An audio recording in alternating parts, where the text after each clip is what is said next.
আমাদের জন্য একটা ট্র্যাজিক নিউজ খবর আমরা পেয়েছি গতকাল,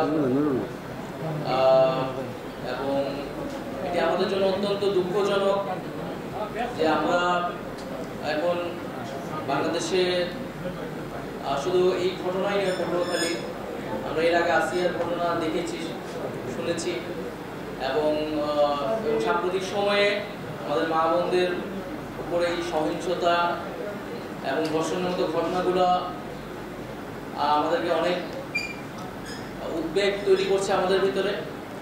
তো আমরা এটাও জেনেছি যে যে বোন আমাদের ভিকটিম, তিনি শহীদ পরিবারের সদস্য, তার বাবা জুলাই গণঅভ্যুত্থানে শহীদ হয়েছিলেন। শুধু শহীদ পরিবারের কন্যা হিসেবেই নয়, একজন দেশের সাধারণ মেয়ে হিসেবে, সাধারণ নাগরিক হিসেবে তিনি আমাদের বোন ন্যায় বিচার প্রত্যাশা করেছেন। এবং আমরা জাতীয় নাগরিক পার্টির পক্ষ থেকেও এই যে ঘটনা, এই যে মর্মান্তিক ঘটনা,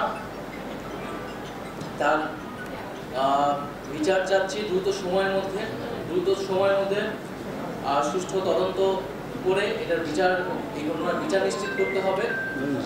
এবং শুধু এই ঘটনার নয়, এই ধরনের ঘটনাকে রোধ করার জন্য কঠোরতম শাস্তির ব্যবস্থা করতে হবে। এবং সরকার যে আইন পরিবর্তনের চিন্তা ভাবনা করছে বা সিদ্ধান্ত নিয়েছে, আমরা চাই সেটা যাতে দ্রুত সময়ের মধ্যে বাস্তবায়ন হয় এবং সারা দেশে এই যে নারীর প্রতি সহিংসতা এবং ধর্ষণের ঘটনাগুলো যাতে নিয়ন্ত্রণে আসে এবং এটা আমরা পুরোপুরি বন্ধ করতে পারি।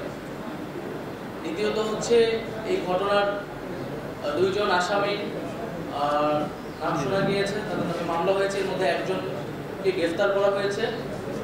আমরা দাবি জানাচ্ছি যে 24 ঘন্টার মধ্যে আরেকজন যে আসামি, সেই আসামিকে গ্রেফতার করতে হবে এবং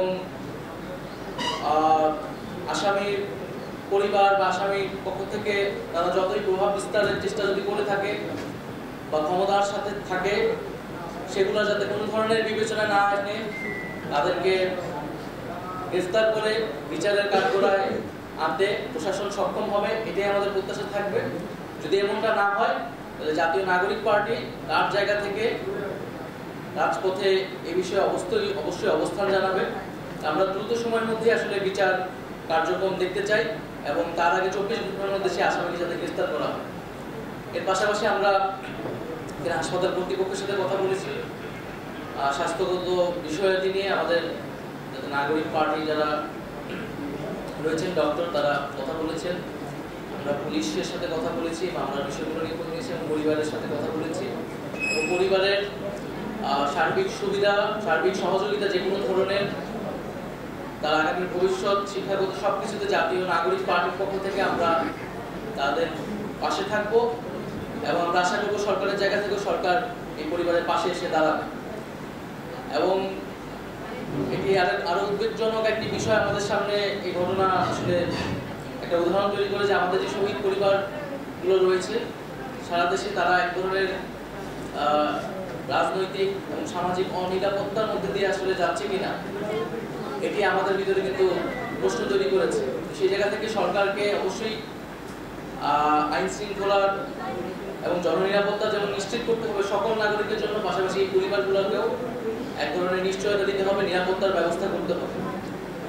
তো সেই জায়গা থেকে আজকে আমাদের খুবই দ্রুত সময়ের সিদ্ধান্তের মাধ্যমে আসলে পটুয়াখালীতে আসা এবং এই বিষয়গুলো আজকের আমরা এখানে সাক্ষাৎ করলাম। প্রাথমিকভাবে আমরা 24 ঘন্টা দেখবো যে 24 ঘন্টার মধ্যে আসামি গ্রেফতার হচ্ছে কিনা এবং মামলার কার্যক্রম এবং বিচারের কার্যক্রমটা দ্রুত বিষয়ে আগাচ্ছে কিনা। যদি সেটা না হয়, তাহলে আমরা আমাদের মতো রাজপথে এই বিষয়ে প্রতিবাদ জানাই। যদি আপনাদের কোনো প্রশ্ন থাকে, তাহলে আমরা